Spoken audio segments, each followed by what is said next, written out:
गुरुदेव, जय श्री राम। तो हम लोग अपने नेक्स्ट क्वेश्चन पे आ चुके हैं, 4th तक कर चुके थे। 5th क्वेश्चन में देखिए एक्सरसाइज 2.2 के क्या कह रहा है।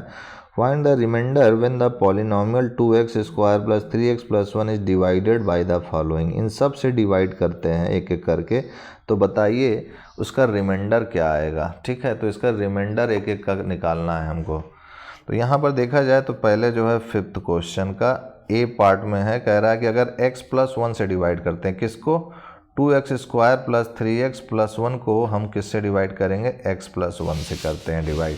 तो इसके दो तरीके सिखाए थे और केवल रिमाइंडर पूछ रहा है, तो हमें जो है x प्लस 1 को क्या करेंगे कि 0 के इक्वल कर देंगे, तो इससे x की वैल्यू हमें -1 मिल जाएगी और इसको हम लोग px मानेंगे।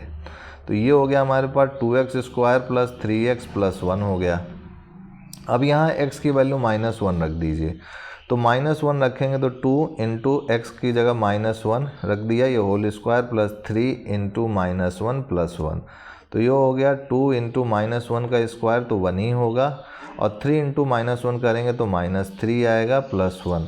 तो देखिए 2 - 3 प्लस 1, तो 2 प्लस 1 हो गया 3, 3 - 3 करेंगे तो ये 0 आ गया।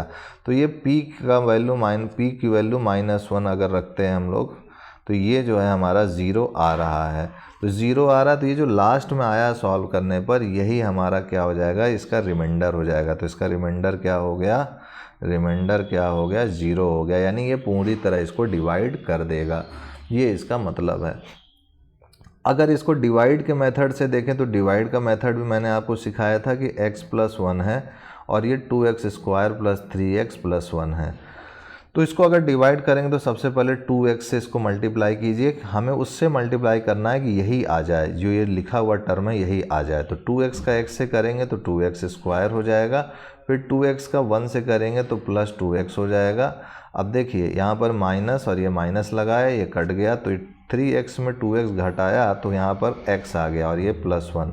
अब यहाँ पर मेरे को 1 से मैं मल्टीप्लाई करूँगा तो ये x का 1 से करूँगा तो x ही आएगा, जो कि हमें चाहिए था, और 1 का 1 से करूँगा तो 1 ही आएगा। अब इसको माइनस किया तो देखिए कट गया, रिमाइंडर हमारा 0 आ गया। तो यहाँ पर भी रिमाइंडर हमारा 0 ही आ रहा है, जो कि यहाँ पर आ रहा है। तो दोनों में से जो आपको ईजी लगे उससे आप कर सकते हैं। अब ये तो था 5th का ए पार्ट। 5th का बी पार्ट देखिए क्या कह रहा है कि अगर हम इसको ये 2x square plus 3x plus 1 को डिवाइड करते हैं x प्लस 2 से, तो क्या आएगा रिमाइंडर। तो x प्लस 2 से करके देख लेते हैं। तो सबसे पहले ये x प्लस 2 मैंने जो है लिखा और यहाँ पर इसको लिख दिया 2x square plus 3x plus 1। फिर से 2x से मल्टीप्लाई करेंगे तो ये 2x स्क्वायर आ जाएगा, और इससे करेंगे तो 2 × 2 = 4 प्लस 4x आ जाएगा। अब यहाँ पर माइनस साइन लगा दिया, यहाँ पर माइनस साइन लगा दिया ये तो कट गया हमारा, 3x में 4x माइनस किया तो -4x आएगा, क्योंकि 4 बड़ा है 3 से, और -1x भी कह सकते हैं या -x भी कह सकते हैं, ये +1 यहाँ पर आ गया। अब क्या करेंगे, यहाँ पर -1 से इस पूरे को मल्टीप्लाई करेंगे, तो -1 से इस पूरे को करेंगे तो ये हो जाएगा -x और ये हो जाएगा -2। तो देखिए फिर से जो है सब्ट्रैक्ट करेंगे तो माइनस माइनस प्लस हो जाएगा, माइनस माइनस प्लस हो जाएगा। तो ये तो कट गया, और 2 प्लस में 2 है और ये प्लस में 1 है, दोनों जुड़ जाएगा तो +3 आ जाएगा। तो ये 3 ही इसका रिमाइंडर होगा। इसका सेकंड मेथड क्या था कि मैंने आपको सिखाया था कि सबसे पहले आप x प्लस 2 को 0 के इक्वल कर दीजिए, जिससे डिवाइड करना है। तो x की वैल्यू -2 आ गई। अब इसको px मान लीजिए, तो ये px हो गया हमारे पास 2x square plus 3x plus 1। अब x की जगह पे -2 वैल्यू रख दीजिए, तो 2 इंटू -2 का स्क्वायर प्लस 3 इंटू -2 प्लस 1। तो इनके बीच में चाहे आप ब्रैकेट लगाओ 3 लगा, मल्टीप्लाई लगाइए या ना लगाइए, मतलब इसका है कि इसको इससे मल्टीप्लाई ही करना है।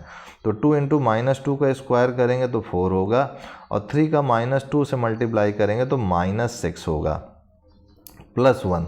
अब देखिए 4 × 2 = तो ये 8 हो गया, और -6 प्लस 1, तो 8 प्लस 1 तो ये 9 हो गया। 9 - 6 करेंगे अगर, दिस इज़ 9 - 6 करेंगे तो 3 हो गया। तो ये जो 3 आया था हमारा, यही रिक्वायर्ड आंसर हो गया है। तो आशा करते हैं कि आपको ये कॉन्सेप्ट समझ में आया होगा। अभी इसके सी और डी पार्ट हैं, उसको नेक्स्ट वीडियो में देखते हैं। आज के लिए इतना ही मित्रों भाइयों, तब तक के लिए जय गुरुदेव, जय Shri Krishna, and I will see you next time.